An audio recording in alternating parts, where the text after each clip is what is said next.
வணக்கம். என்னுடைய உறவுக்காரர் ஒருத்தர் வெளிநாட்டுல இருக்கிறாரு. அவருக்கு ஹஸ்த நட்சத்திரம். எனக்கு வாழ்க்கையில ஒரே பிரச்சனையா இருக்கு, என்ன பண்ணலாம்னு போய் கேட்டப்போ வேதபுரீஸ்வரரை போய் தரிசனம் பண்ணினா ரொம்ப நல்லதுன்னு சொன்னாங்க. அதனால தமிழ்நாட்டுல வேதபுரீஸ்வரர் கோயில் எங்க இருக்குன்னு கொஞ்சம் பார்த்து சொல்லுமா அப்படின்னாரு. நானும் இந்த கோயிலை பத்தின தகவல்கள்லாம் தேடும் போது ஒரு சுவாரஸ்யமான கதை எனக்கு கிடைச்சது. அததான் நான் இப்போ உங்களுக்கு சொல்ல போறேன். ஒரு முறை பரசுராமனுக்கு தான் தான் எல்லாம் அப்படிங்கிற ஒரு கர்வம் இருந்தது. ஏன்னா சிவபெருமான் கிட்ட இருந்தே விஷ்ணு தரிச வரமா பெற்றவர் இல்லையா, அதனால சத்திரிய வம்சத்தையே வேற இருக்கக்கூடிய அளவுக்கு கர்வம் இருந்தது. கைலைநாதர் பார்த்தார், என்னதான் தெய்வாம்சம் பொருந்தியவரா இருந்தாலும் இவ்வளவு தலகணம் இருக்கக்கூடாது, இதுக்கு ஒரு பாடம் கற்பிக்கணும்னு நினைச்சாரு. அந்த நேரத்துல பரசுராமர் வேல மரங்கள் அதிகமா இருக்கக்கூடிய ஒரு வனத்துக்குள்ள போனாரு. அங்க மந்தாகினி ஆறு ஓடிட்டு இருந்தது. அதுக்கு பக்கத்துல ஒரு திருக்குளத்தை அமைச்சாரு. அதன் அருகிலேயே ஒரு சிவலிங்கத்தை நிர்மாணிச்சு நித்திய பூஜை பண்ண ஆரம்பிச்சாரு. இப்பதான் சிவபெருமான் தன்னுடைய திருவிளையாடலை பண்ண ஆரம்பிச்சார்.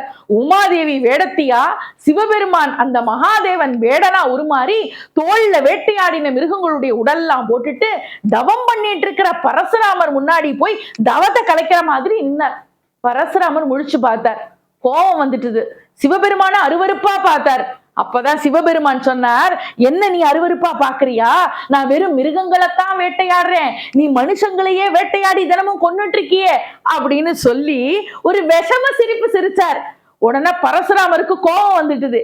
என் தவத்தை கலைச்சதோட இல்லாம என்ன கிண்டல் வேற பண்றியா அப்படின்னு கோபத்துல தன் கையில இருக்கிற கோடாரியால சிவபெருமான தாக்க போனார். அப்போ சிவபெருமான் தன்னுடைய வலது திருக்கரத்தை நீட்டினார். நீட்டின உடனே அந்த கரத்துல இருந்து வந்த ஒளியில பரசுராமருடைய மேனியெல்லாம் சிலிர்த்து போச்சு. அந்த வந்த பிரகாசத்துல அவருக்கு கண்ணு தெரியல. அவர் தோத்து போயிட்டார். மங்களா தெரிஞ்சது எல்லாம். இப்ப தோத்து போயிட்டார் பரசுராமர். என்ன பண்றதுன்னு தெரியல. சிவபெருமான நினைச்சார், ஐயனே, ஈசனே, எம்பெருமானே, மகாதேவனே என்னை காப்பாத்துன்னு வேண்டினார். உடனே சிவபெருமான் என்ன பண்ணார் தெரியுமா? உமாதேவியோட வந்து தன்னுடைய வலது திருக்கரத்தை நீட்டி அபய ஹஸ்தரா காட்சி கொடுத்தார். அபய ஹஸ்தரா காட்சி கொடுத்த போது வானத்துல வலது கை போன்ற தோற்றத்தோட 5 நட்சத்திரங்கள் கூடிய தொகுதிதான் அந்த ஹஸ்த நட்சத்திரம். அன்னைக்குதான் சிவபெருமான் காட்சி கொடுத்தார். இப்போ பரசுராமருக்கு சிவபெருமானை பார்த்த உடனே மேனியெல்லாம் சிலிர்த்து போச்சு. பரசுராமர் கேட்டார், எனக்கு எப்படி என்னுடைய செருக்கை அழிச்சு எனக்கு காட்சி கொடுத்தியோ அத மாதிரி இங்க வருகிற பக்தர்களுக்கெல்லாம் நீயும் காட்சி தரணும், அருள் செய்யணும் அப்படின்னு வேண்டி கேட்டுக்க வேல மரங்கள் அதிகமா இருக்கிற இந்த பகுதியில வேதபுரீஸ்வரரா காட்சி கொடுத்தார் சிவபெருமான். அந்த இடம் எந்த இடம் தெரியுமா? எங்கேயும் இல்லைங்க, நம்ம சென்னையில வேற்காடு என்று அழைக்கக்கூடிய திருவேற்காட்டுல தான் சிவபெருமான் வேதபுரீஸ்வரரா காட்சி கொடுக்கிறார். இந்த திருவேற்காட்டுக்கு இன்னொரு சிறப்பு உண்டு. என்ன தெரியுமா? ஸ்ரீராமர் ராவணனை வதம் பண்றார். ராவணன் யாரு? மிகச்சிறந்த சிவபக்தர். சிவபக்தனை கொன்ன பாவத்துக்கு என்ன பரிகாரம் தேடுறதுன்னு ஸ்ரீராமர் தேடி வந்த திருத்தலம் இந்த திருவேற்காட்டு திருத்தலம். அப்படி திருவேற்காடு அப்படின்னு சொன்ன உடனேயே நமக்கு ஞாபகத்துக்கு வர்றது கருமாரியம்மன். இங்க இருக்கிற கருமாரியம்மன் கோயிலுக்கு பக்கத்துலதான் வேதபுரீஸ்வரர் கோயிலும் இருக்கு. குள்ளமுனி அகத்தியனுக்கு சிவபெருமான் கைலாயத்துல இருந்து தன்னுடைய திருமண கோலத்தை காட்சி கொடுத்தார். அதனால இங்க மூலவரா இருக்கிற வேதபுரீஸ்வரருக்கு பின்னால போய் பார்த்தீங்கன்னா சிவபெருமான் திருமண கோலத்தோட காட்சி தர்றதை நம்ம பார்க்கலாம். இங்க இருக்கிற பாலாம்பிகைக்கு வேல்கண்ணி அப்படிங்கிற பேரும் உண்டு. இவ்வளவு சிறப்பு இருக்கிற இந்த திருவேற்காட்டு கோயிலுக்கு, இந்த திருவேற்காடு என்கிற தலத்துக்கு இன்னொரு சிறப்பு உண்டு. என்ன தெரியுமா? 63 நாயன்மார்கள்ல மூர்க்க நாயனார் அவதரித்த திருத்தலம் இந்த திருத்தலம் தான். இந்த இடத்துக்கு விஷம் தீண்டாபதி அப்படின்னு ஒரு சிறப்பு பேரும் இருக்கு. இவ்வளவு சிறப்பு பெற்ற இந்த திருவேற்காடு திருத்தலம், வேலமரங்கள் அதிகமாக சூழ்ந்திருக்கிற இந்த திருத்தலத்துக்கு நீங்க வாங்க. நீங்க ஹஸ்த நட்சத்திரத்தை சார்ந்தவர்களா நிச்சயமாக இந்த கோயிலுக்கு வாங்க. உங்களுக்கு இறைவனுடைய அருள் பூரணமா கிடைக்கும். சரி, ஹஸ்த நட்சத்திரம் அப்படின்னு ஒண்ணு, ஹஸ்தத்தை பெரியாழ்வார் அத்தம்னு சொல்றார். எப்படி தெரியுமா? பெருமாளுடைய சிறப்பு நட்சத்திரம் திருவோணம். அதை பத்தி சொல்ல வரும்போது சொல்றார், அத்தத்தின் 10ஆம் நாள் தோன்றிய அச்சுதனே அப்படின்னு ரொம்ப ஹஸ்த நட்சத்திரத்தை வச்சுதான் பெருமாளுடைய நட்சத்திரத்தையும் அவர் குறிப்பிடுறது ரொம்ப சிறப்புக்குரியது.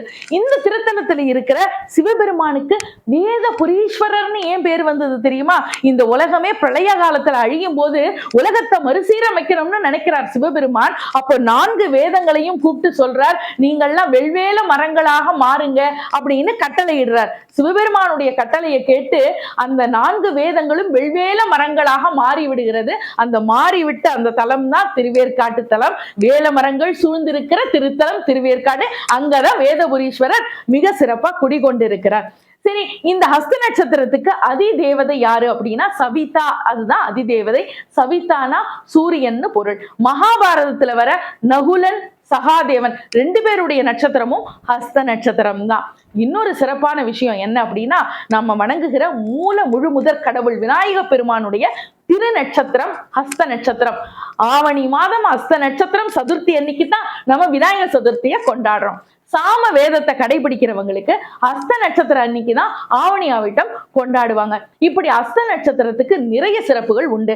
ஹஸ்த நட்சத்திரத்துல பிறந்தவங்க வாழ்க்கையினுடைய பிற்பகுதியில செல்வந்தர்களா இருப்பாங்க, தல யாத்திரை செய்ய விரும்புவாங்க, இரக்க குணமுடையவர்களா இருப்பாங்க. இப்படி நிறைய சிறப்பு குணங்கள் இருந்தாலும் ஹஸ்த நட்சத்திரத்தை சார்ந்தவர்களா நீங்கள் வேதபுரீஸ்வரர் எழுந்தருளி இருக்கிற அத்தனை திருக்கோயில்களுக்கும் நீங்கள் சென்று வழிபட்டா ரொம்பவே நல்லது. இங்க செய்யாறுல, காஞ்சிபுரத்துக்கு பக்கத்துல செய்யாறுல திருவத்திபுரம்னு ஒரு கோயில் இருக்கு. சம்பந்தர் போய், உங்களுக்கு எல்லாம் தெரியும், திருஞான சம்பந்தர் போய் ஆண் பனைய பெண் பனையா மாத்தின அற்புதமான திருத்தலம் வேதாரண்யம் வேதபுரீஸ்வரர் கோயில். இப்படி நிறைய கோயில்கள், வேதபுரீஸ்வரர் எழுந்தருளி இருக்கிற கோயில்கள்லாம் நிச்சயமா போங்க. சென்னையிலேயே இருக்கீங்களா, நிச்சயமா கருமாரியம்மனை மட்டும் தரிசிக்காம திருவேற்காட்டுல எழுந்தருளி இருக்கிற வேதபுரீஸ்வரரையும் தரிசனம் பண்ணுங்க. இறைவனுடைய அருளை பெறுங்கள். நன்றி, வணக்கம்.